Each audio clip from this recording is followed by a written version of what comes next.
দেখতেই পাচ্ছ সকাল সকাল বেরিয়ে পড়েছি আমি মেয়েকে স্কুলে দিতে। এখন আমি রাস্তায় আছি, আর মেয়েকে স্কুলে দিয়ে আমি একটু বেরিয়ে পড়েছি। এখন একটু টক দই খেতে ইচ্ছা করছে, দেখি আমি কোথায় টক দই পাওয়া যায়।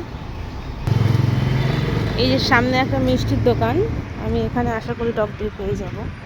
দেখি, চলো।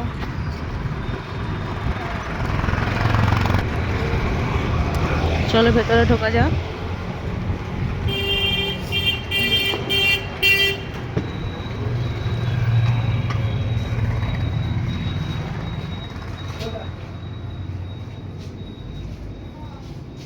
টক দই হবে?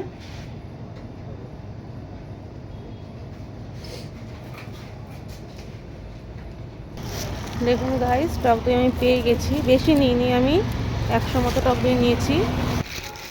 দেখো গাইস, আমি মেয়ের টিফিন দিতে ভুলে গেছি, লাস্টে ওর বাবা নিয়ে যাচ্ছে এখন টিফিনটা।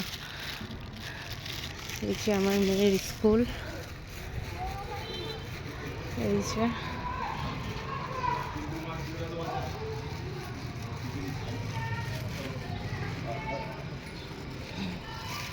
যাক, এবার শান্তি।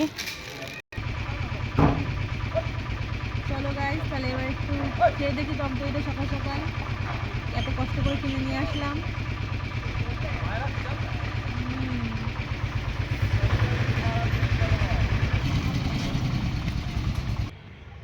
দেখো গাইস, এনাকে আপনারা চিনে রাখুন, এটা হচ্ছে ইশিকার বাবা।